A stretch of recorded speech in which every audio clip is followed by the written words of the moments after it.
The Couple Next Door, written by Peg Lynch and starring Peg Lynch and Alan Bunce.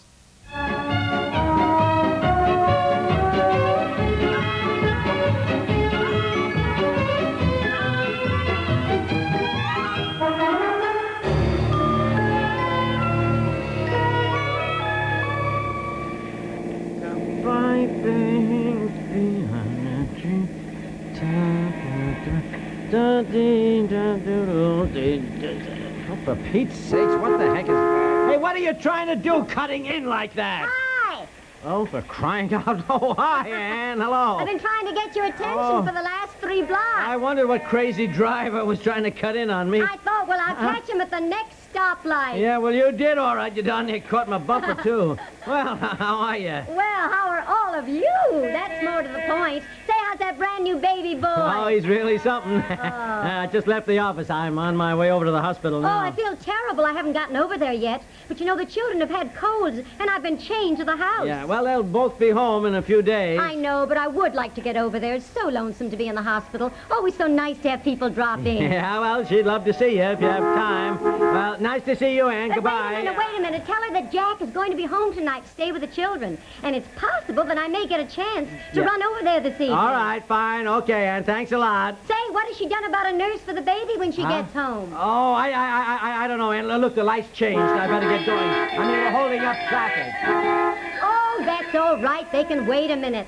Say, tell her that I know a perfectly wonderful baby nurse. Yeah, all right, Ann. Okay, fine. Mrs. Edwards had her. Her name is Miss Pritchard. Well, She's absolutely marvelous with babies. Fine. Look, there's 20 cars lined up behind us, Ann. I've really got to Say, get... would you like me to write her name and phone number down now so you could give her a call? No, Ann. Not right now. Thanks anyhow. Won't take me but a minute. Now, wait. I'll find paper and pencil. Ann, I'm her. sorry. The light has changed. We're holding up... Now, wait. I'll find a pencil. Oh, for Pete's sake. Well, look, at least drive on and pull up in the next block. Oh, you can't park over there. Well, we can't park in the middle of the street either. Oh, you man, you always get so excited when people honk.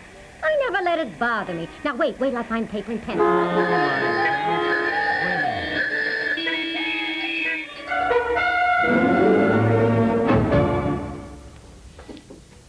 Are weekdays work days for you? In that case, we invite you to join us on CBS Radio, where any number of entertaining people are on hand to provide you with fun and companionship even as you do your daily chores. Howard Miller, for example, turns up on most of these same stations day after day, each Monday through Friday, with delightful new songs to play for you. He's never without the latest word on popular music either. And whether he's chatting about a tune or playing one, Howard Miller is always a joy to hear. As your host on House Party, Art Linkletter makes time fly by for you, too. He makes all of his visitors feel at home so that you get to know them as people. And all the time the fun's going on, there is human interest, too. Make friends with people from all over America at the biggest party in the world, CBS Radio's House Party, where Art Linkletter is host, and any old workday is a perfect day to have a ball. Howard Miller and Art Linkletter on CBS Radio every weekday.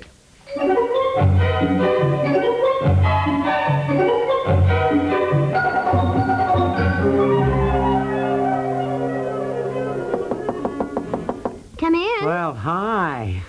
Visitors welcome. Oh, hello, dear. Well, don't you look pretty? Women's Club sent me a new bed jacket. Isn't it lovely? Oh, I'll say it is. Well, how's my wife and how's my son? Well, your wife is fine. Your son's just fine, too. Just stop at the window and look in at him. Yeah, sleeping as usual. What's all this? What are you writing? Oh, I'm going crazy writing down every boy's name I can think of. We have got to decide, dear, you know. Yeah, I know. Well, I thought of one today. What? Roger. Yeah? I don't know, though. I would like something a little different.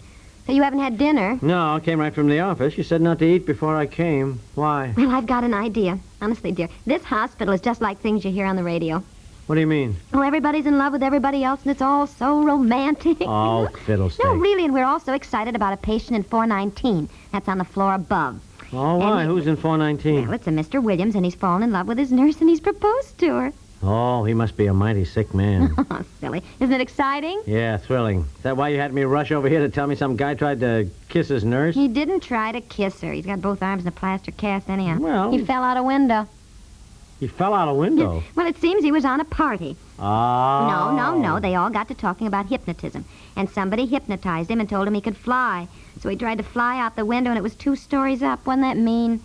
That's his story, huh? No, that's what happened. And when you're hypnotized, You think you can do anything, I guess. Yeah, uh-huh. Well, anyhow, he feels pretty silly about it. Yeah, I should think so. Well, look, to heck with him. How do you feel today, Oh, huh? fine. I got up, walked down the hall today. You did? Uh-huh. No kidding. That's Well, fine. then I wanted to tell you about Miss Hallstrom. Who? That tall, dark-haired nurse out at the desk. Oh, Well, I don't you know. Oh, you know who she is. Miss The tall, Hallstrom? dark-haired nurse out there.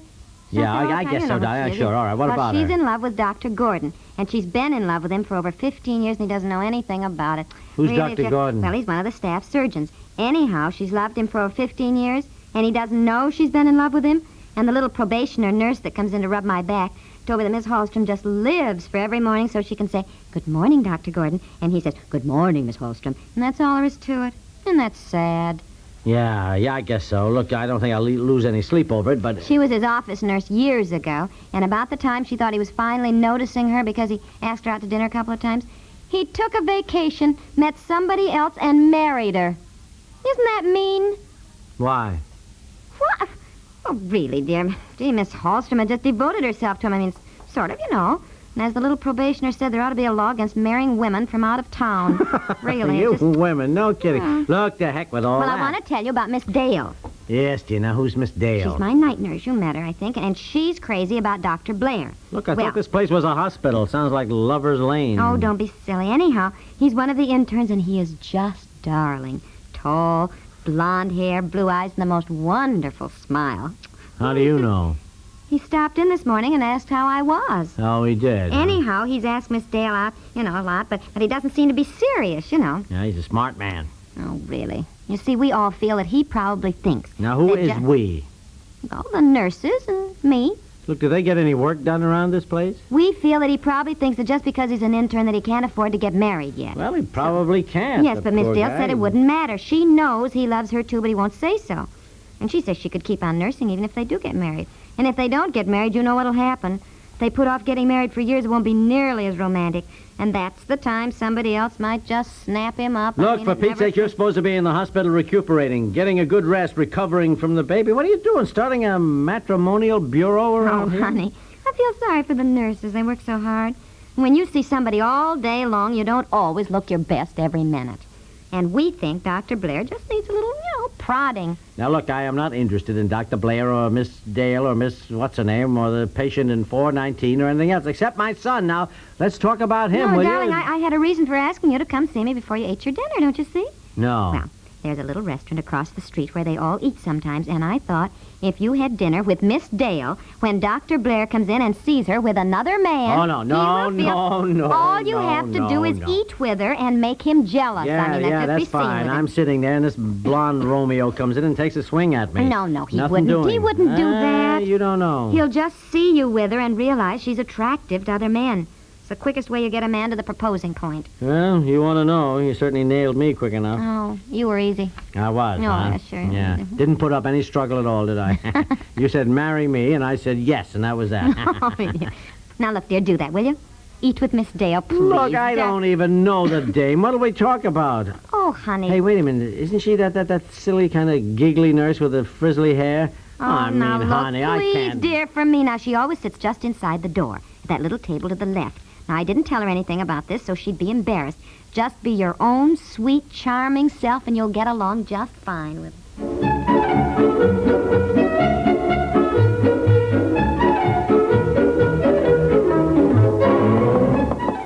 Come in. Anne, what a nice surprise. Do you mean to tell me that husband of yours didn't tell you I was going to drop in? No, he didn't even mention it. Oh, well, I guess he had other things on his mind. He was so annoyed at me. You know, I held up traffic trying to give him the name of a good baby nurse for you. Didn't he give it to you? No, never mentioned it at all. Oh. Of course, he wasn't here very long. He went across the street to have dinner nearly 2 hours ago. Can't imagine. Well, what's the matter? Nothing. You look funny. Well, you know, I didn't know whether to tell you or not. I parked the car in front of that restaurant, and I saw him in there. Oh, well, he's having dinner with Miss Dale, my night nurse. It's all right, Anne. I asked him to. Well, I guess you know what you're doing. But I'd certainly never ask for trouble like that. It's only to make a doctor she likes kind of jealous, you know. And I thought for a minute he was having dinner with Marilyn Monroe. Then I knew it couldn't be her. But I know I'd never let Jack alone with something like that. Whew, that dress. Isn't she in her uniform? Oh, my, no. I thought for a minute it was a bathing suit. Then I saw the skirt. What were they doing? Talking. That is, he was talking, and she was just sitting there, smiling and listening. Then they laughed and laughed at something. Oh, uh-huh. Well, it's all right. I asked him to be charming. Oh, he was being charming, all right. As I say, I hope you know what you're doing. Well, I'll keep you company till he comes back. If he comes back. Well, they have to come back. She's my night nurse. She was my night nurse.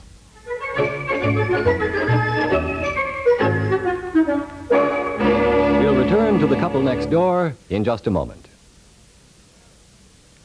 A pair of accomplished conversationalists make the CBS radio air hum with merriment these Saturday mornings. The first of the two is Galen Drake, the man who always has an interesting story up his sleeve. Depending on what part of the country you're in, you'll have Galen joining you over your breakfast coffee or while you're getting underway with those first Saturday morning tasks. A cheery word, a bright song, and a splash of laughter is what's needed to set Saturday swinging right. And that's what you'll find on The Galen Drake Show every Saturday on most of these same CBS radio stations. Later on Saturday comes time to enjoy the racy wit and quick quips of Mr. Lewis. And we don't mean John L. or Joe. No, this Mr. Lewis is Robert Q., CBS radio comedian extraordinary. Robert Q. Lewis' line of pattern is just what the doctor ordered to put sunshine into your Saturdays. And since the merry mixture is spiced with lots of lively music by Robert Q.'s talented gang, what more could you ask? For double fun, try them both. Listen to Galen Drake and Robert Q. Lewis, Saturday on CBS Radio.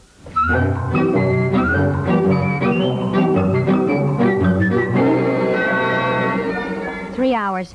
3.5 hours to be exact. I don't know what you're so mad about. You asked me to have dinner with her, didn't you? Well, now, didn't you? And the whole point was to have this Dr. What's-his name? Blair see me with her. Well, he didn't come in, so we had to wait until he did, and apparently he had an emergency and didn't show up until 7 o'clock, so then you said I was to put on a show of being interested in her, so we had to sit there and act as though we were having a marvelous time. Goodness knows what Anne thinks, and you know what a gossip she is. Here I am in the hospital, having your son, and you're running around after my night nurse. Are you running after... Boy, I tell you, golly, you know, I told Midge. I said to her... Midge? Miss Dale. I mean, her name is Midge. It's a nickname, you know, kind of cute, as a matter of... Well, anyhow, you'll be pleased to know the plot worked. I left her there, and I saw Dr. Blair storm over to her table. So, you got any other nurses you want me to be charming to? I do not. Visiting hours are almost over. You've got 25 minutes left to be charming to me. And there is nothing I would rather do. Or I do better. Now, let's think of a name for our son. Now then, how about Midge for a nickname? That could be either for a boy or a girl. Oh, you, honestly.